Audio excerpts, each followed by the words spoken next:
नमस्कार दोस्तों, स्वागत करता हूं आप सभी का आपके अपने ही YouTube चैनल स्टडी डिलाइट पर।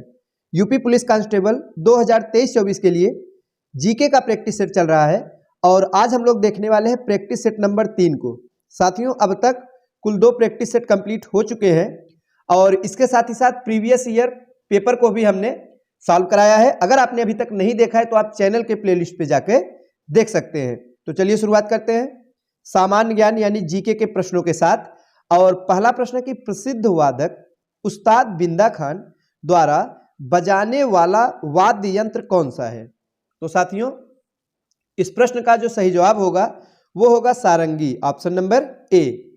तो जो उस्ताद बिंदा खान है ये प्रसिद्ध सारंगी वादक हैं। अगला प्रश्न है कि नेतृत्व का कौन सा सिद्धांत संपूर्ण व वैज्ञानिक माना जाता है? तो इस प्रश्न का सही जवाब है ऑप्शन नंबर बी, बहुकारक का सिद्धांत। कौन सा साथियों? जो बहुकारक का सिद्धांत है, जो कि थर्स्टन द्वारा प्रतिपादित सिद्धांत है, यह संपूर्ण व वैज्ञानिक माना जाता है।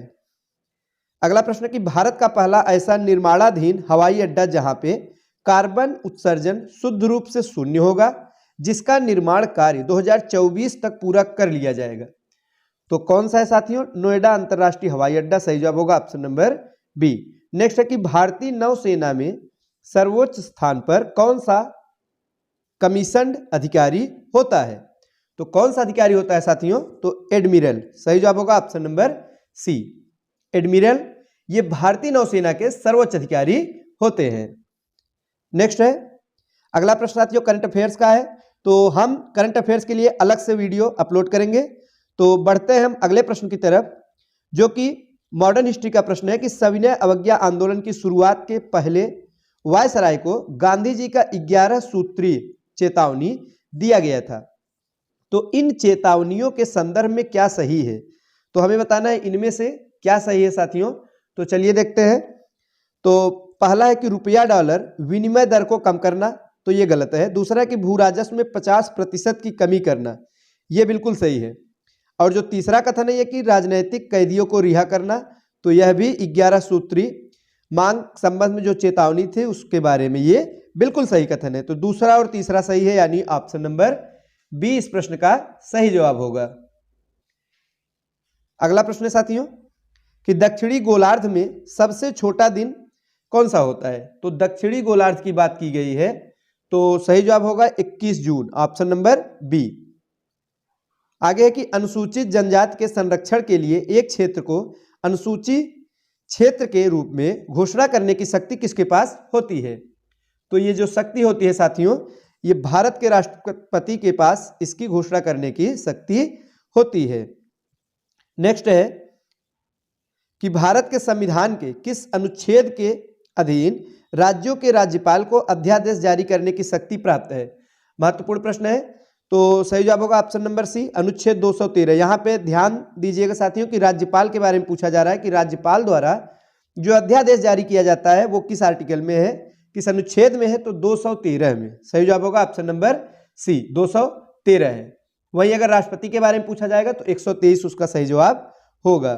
नेक्स्ट है कि कौन सी किताब सरोजिनी नायडू द्वारा लिखित नहीं है? तो द गोल्डन बर्ड जो किताब है यह सरोजिनी नायडू द्वारा लिखित नहीं है। सही जवाब होगा ऑप्शन नंबर सी। और ये जो साथियों द गोल्डन बर्ड पुस्तक है, इसके लेखक है ग्रीम ब्रदर्स। अगला प्रश्न है निम्नलिखित में से कौन सी मिश्रित खेती की प्रमुख विशेषता है? तो मिश्रित खेती, तो इससे आप क्या समझते हैं, इसकी प्रमुख विशेषता क्या है? तो विशेषता है कि पशुपालन और फसल उत्पादन को एक साथ करना, इसी का अर्थ है मिश्रित खेती। तो मिश्रित खेती यानी क्या कि फसल उत्पादन के साथ ही साथ पशुपालन दोनों को एक साथ करना, इसे ही मिश्रित खेती कहते हैं। सही जवाब होगा ऑप्शन नंबर सी। आगे के निम्नलिखित में से किस राज्य में बहिनी दरबार समाचार पत्र महिलाओं द्वारा और महिलाओं के लिए प्रकाशित होता है? तो मध्य प्रदेश में। सही जवाब होगा ऑप्शन नंबर सी। किस सिख गुरु ने आदि ग्रंथ संकलित किया है? तो साथियों जो आदि ग्रंथ के संकलन करता है वे है गुरु अर्जुन देव। सही जवाब होगा ऑप्शन नंबर सी, गुरु अर्जुन देव ने ही आदि ग्रंथ को संकलित किया था। और ये सिखों के किस क्रम के गुरु थे साथियों? तो 5वें गुरु थे। सिखों के 5वें गुरु थे अर्जुन देव। अगला प्रश्न है, तुलु के राजवंश की स्थापना किसने की थी? तो तुलु जो वंश है इसके संस्थापक के बारे में पूछा जा रहा है। तो संस्थापक कौन थे साथियों? वीर नरसिंह थे। सही जवाब होगा ऑप्शन नंबर डी, तुलु वंश, जो कि 1505 ईस्वी से लेकर 1570 ईस्वी तक चला। कब से कब तक?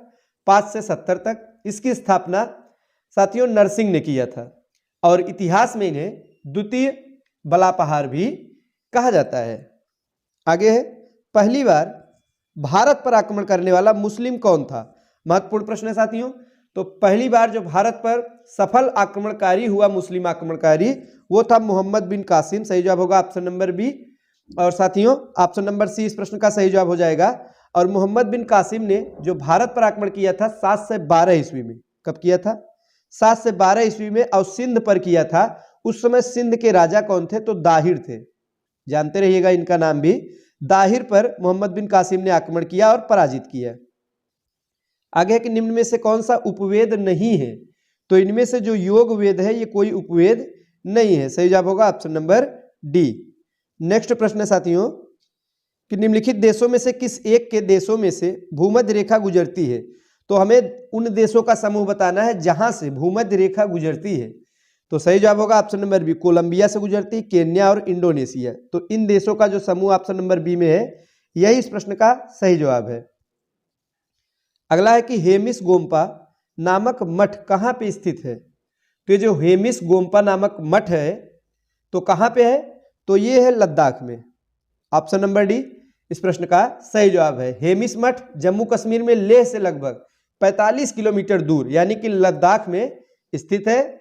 और वहां पे एक कस्बा है जिसे हेमिस कहते हैं। यह एक बड़ा तथा आकर्षक मठ है और इसे ही कहते हैं हेमिस गोम्पा।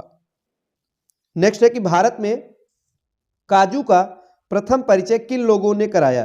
प्रथम परिचय से आप क्या समझते हैं? यानी कि काजू जो है किन लोगों के साथ में भारत आया या किन लोगों ने लेकर आया था? तो सही जवाब होगा ऑप्शन नंबर डी, पुर्तगालियों ने। किसने साथियों? पुर्तगालियों द्वारा। जो भारतीय कृषि है वो पुर्तगालियों की महत्वपूर्ण देन है। पुर्तगालियों ने काजू लेके आए, इसके साथ ही साथ तमाकू जो है, तमाकू की देन भी पुर्तगालियों की ही है। और क्या क्या लेके आए थे? मूंगफली, आलू, लाल मिर्च, शकरकंद, चीकू, काजू, शरीफा के साथ साथ कुछ और साथियों फल थे जो कि पुर्तगालियों द्वारा लाया गया था। तो याद रखिएगा।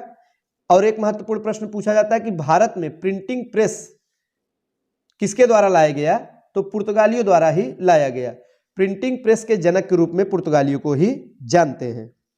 नेक्स्ट है कि किस भारतीय राष्ट्रपति ने आयरिश स्वतंत्रता संग्राम में भाग लिया और इसके लिए जेल भी गए थे? महत्वपूर्ण प्रश्न है। तो 2-3 बार ये परीक्षा में पूछा गया प्रश्न साथियों। सही जवाब होगा ऑप्शन नंबर ए, वीवी गिरी। कौन थे साथियों? वीवी गिरी थे। और ये जो है आयरिश स्वतंत्रता संग्राम में इन्होंने भाग लिया और इसके लिए जेल भी गए थे। आगे विश्व पर्यावरण दिवस कब मनाया जाता है? आसान सा प्रश्न है। तो 5 जून को, प्रत्येक वर्ष 5 जून को विश्व पर्यावरण दिवस के रूप में मनाते हैं। नेक्स्ट है कि भारतीय संविधान सभा में कुल कितनी महिला सदस्य शामिल थे? तो साथियों जो भारतीय संविधान सभा थी इसमें कुल 15 महिला सदस्य शामिल थे। सही जवाब होगा ऑप्शन नंबर सी, 15। अगला प्रश्न है, उत्तर प्रदेश में शेर सफारी स्थित है। कहां पे स्थित है? तो इटावा में।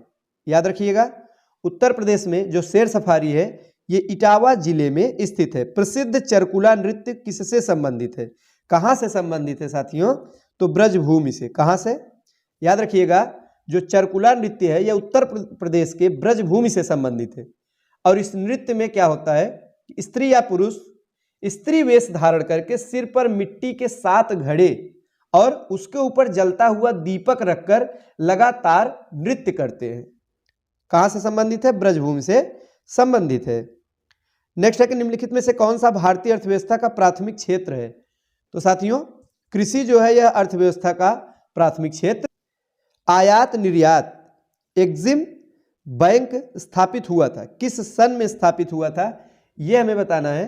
तो इस प्रश्न का सही जवाब है ऑप्शन नंबर बी, 1982 में। कब साथियों? 1982 ईस्वी में भारत में आयात तथा निर्यात को प्रोत्साहित करने के लिए यानी बढ़ावा देने के लिए इंडिया एक्ट 1981 के तहत सरकार ने आयात निर्यात बैंक स्थापित किया 1982 में। नेक्स्ट है कि प्रथम भारतीय महिला जिसने एशियाई खेल में 400 मीटर दौड़ में स्वर्ण जीता, तो कमलजीत संधू। इस प्रश्न का सही जवाब होगा ऑप्शन नंबर सी। आगे सार्क की पहली बैठक कहां पे हुई? कहां पे हुई साथियों? तो ढाका में, जो कि बांग्लादेश की राजधानी है। नेक्स्ट है कि लौह और रक्त की नीति किसने अपनाई थी? तो साथियों ये जो लौह और रक्त की नीति अपनाई गई थी, तो किसके द्वारा अपनाई गई थी? तो बलबन द्वारा। सही जवाब होगा option number A, Balban. Balban ने ही लौह और रक्त की नीति अर्थात कठोर नीति अपनाई थी। और बलबन ने क्या किया? विद्रोहियों को कमजोर करने और मंगोल आक्रमण से रक्षा करने के लिए यह नीति अपनाई थी। इसके साथ ही साथ बलबन ने 2 प्रथाएं चलाई थी, सिजदा और पैबोस। परीक्षा में पूछा जाता है, याद रखिएगा, सिजदा और पैबोस। सिजदा यानी कि झुककर दंडवत प्रणाम करना सिजदा था, और दंडवत झुककर प्रणाम करके चरण को चूमना यानी कि पैर को चूमना ही था पैबोस। ये प्रथा बलबन द्वारा चलाई गई थी। टीपू सुल्तान कहाँ का शासक था? कहाँ का शासक था साथियों? तो मैसूर का। याद रखिएगा, टीपू सुल्तान यह मैसूर का शासक था, जो कि हैदर अली का पुत्र था। किसका पुत्र था? हैदर अली का पुत्र था। अंतिम प्रश्न साथियों, संविधान का 52वां संशोधन किससे संबंधित है? तो जो संविधान का 52वां संशोधन है, यह दल बदल से संबंधित है। और किस सन में हुआ था? तो 1985 ईस्वी में हुई थी साथियों 52वां संविधान संशोधन, और दल बदल से संबंधित है। तो ये थे जीके यानी सामान्य ज्ञान के महत्वपूर्ण प्रश्न जिनका हमने प्रैक्टिस किया। वीडियो अच्छा लगा हो तो लाइक करें। आगे के प्रश्नों को हम नेक्स्ट वीडियो में देखेंगे। आज के लिए बस इतना ही। धन्यवाद।